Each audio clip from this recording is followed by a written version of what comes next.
ya buat seperti yang disampaikan Pak Menko tadi, buat lucu-lucuan, dan sebenarnya kalau kita kapitalisasi itu sebenarnya bisa jadi kekuatan. Dulu masalah asam folat, asam sulfat itu saya memang ngakui salah, dan ketika saya ngomong gitu tuh audiennya nggak ada yang ngeh juga Pak sebenarnya, justru netizen yang ngeh. Jadi karena kejadian itu saya langsung minta maaf, tapi setelah itu program makan siang gratis kami jadi kayak terangkat sekali. Nah ini kita lihat positifnya aja.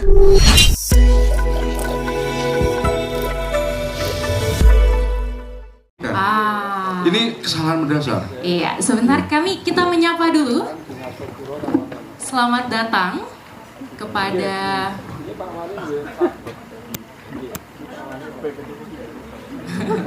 konten kreator di sini tuh yang ngegigit tuh konten kira ya. Kami ucapkan selamat datang kepada Bapak Muhajir Effendi. Berikan tepuk tangan yang meriah. Didampingi oleh Pak Wali, Pak Gibran, Mas Gibran ini ya sapannya ya. Teman-teman boleh tepuk tangan. Oh udah sibuk nih ya mengambil konten. Nama saya Jana, panggilannya Inces karena sebagai Putri Solo. Tahun lalu Bapak saya ikut acara yang progresif akademi ke Kemenko PMK. Dari situ sampai sekarang saya masih aktif untuk menyuarakan isu-isu tentang kesetaraan gender, terus edukasi, termasuk isu-isu juga tentang kesehatan reproduksi. Sebagai perwakilan dari SMA Negeri 1 Surakarta. Nah, Aryo Dharma Jati. Arya Damar Satria Jati. Arma Daryo Satrio Damar Jati. Tadi kan kita sempat membahas banyak tentang AI. Nah, sebenarnya AI ini kan adalah teknologi buatan yang mungkin dimanfaatkan banyak anak muda sekarang. Tetapi ada beberapa anggapan bahwa AI ini hanya menghambat daya pikir siswa dan menghambat cara berpikir seorang siswa, dikarenakan kan memang di AI itu kan segala sesuatunya bisa disiapkan secara instan nih, tanpa kita berpikir panjang gitu. Sebenarnya statement itu benar apa enggak sih? Saya ingin bertanya kepada narasumber, apakah setuju dengan statement tersebut? Bambang dan yang Kapung, yang berbahagia, yang saya hormati, Pak Rafiq Asidi, ini staf khusus Kemenko PMK, ada staf ahli Pak Aris, kemudian Pak Farid Sunarto, dan yang lain tidak bisa saya sebut satu persatu ini.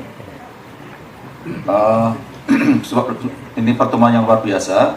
Saya hampir saja tidak datang kemarin waktu Mas staf khusus Mas Indra mengingatkan saya harus hadir di sini karena saya masih sedang di Sumatera Utara, di Sumatera Barat, di Padang, mendampingi Bapak Presiden untuk meninjau lokasi bencana banjir bandang di Sumatera Barat. Ada 6 kabupaten kota yang terdampak dan ada 2 yang paling parah, yaitu di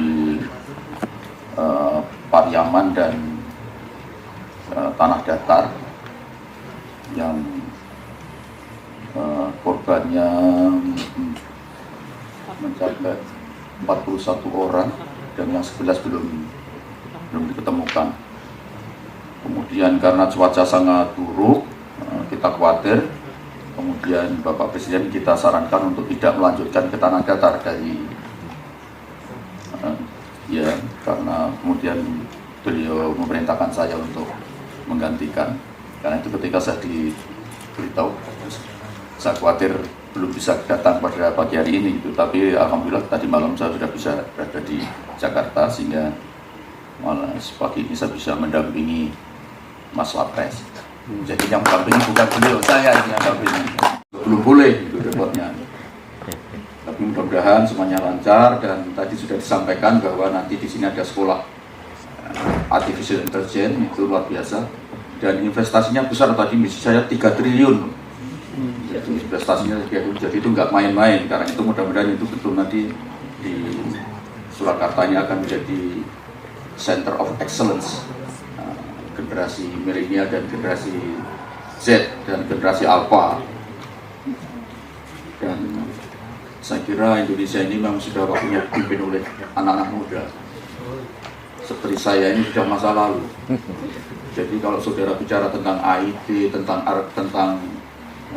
augmented reality, tentang macam-macam itu, saya sudah nggak terlalu paham. Saya adalah generasi transisi dari generasi baby boomer tahun 50-an, dan sekarang ini saya hanya sisa otak saya paling tidak lebih dari sepertiga yang tersedia untuk memahami era. Kenapa kamu mendukung kayak teman-teman minoritas kayak gitu?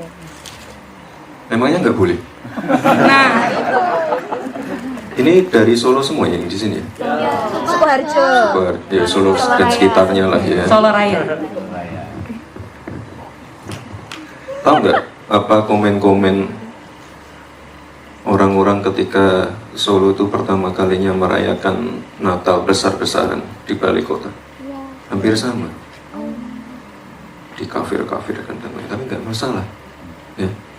Kalau saya sih lebih ke bagaimana ketika ada acara-acara keagamaan, UMKM itu bisa laris, ojol laris, yang punya persewaan tenda laris, MC laris, itu.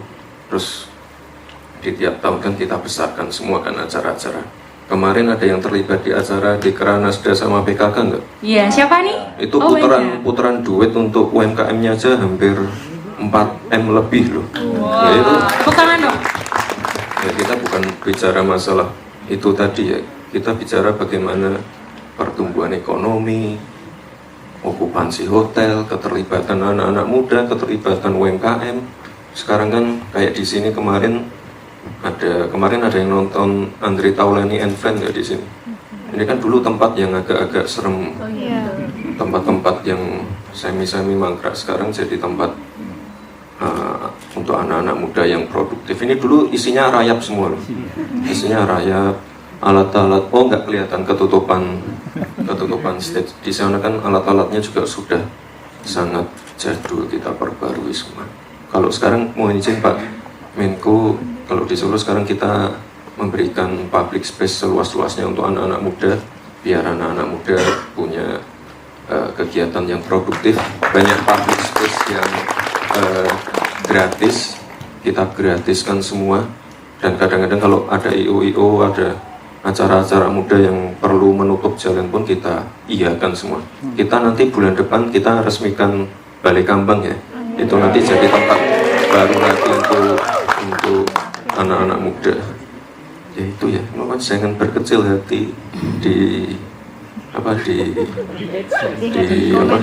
speech. ada head speech, ada orang bully, itu ya diemin aja. Santai-santai, itu kita ngalami tiap hari. Dan itu ya buat seperti yang disampaikan Pak Menko tadi, buat lucu-lucuan. Dan sebenarnya kalau kita kapitalisasi itu sebenarnya bisa jadi kekuatan. Dulu masalah asam folat, asam sulfat itu saya memang ngakui salah. Dan ketika saya ngomong gitu tuh audiennya nggak ada yang ngeh juga Pak sebenarnya. Justru netizen yang ngeh. Jadi karena kejadian itu saya langsung minta maaf. Tapi setelah itu program makan siang gratis kami jadi kayak terangkat sekali. Nah ini kita lihat positifnya aja. Ya, blokan wae Mbak Wong ini. Dan beres gitu kan. Ya, nggak usah digagas. Terima kasih Mas Wali. Penangsang. Nanti akhir tahun kita punya sekolah AI di Solo Teknopark ya. Itu ada investasi dari Nvidia, itu apa, perusahaan microchip terbesar. Berbagi hal baik untuk Indonesia lebih baik. Terima kasih banyak kepada Pak Menko, Mas Wali, jajaran dari Kementerian Lembaga, tentunya Pemkot Surakarta, Solo Bersimponi. Sama peran digital untuk anak muda sendiri seperti apa? Tadi sudah saya sampaikan, untuk sekarang ini kan era generasi digital. Jadi memang eranya anak muda.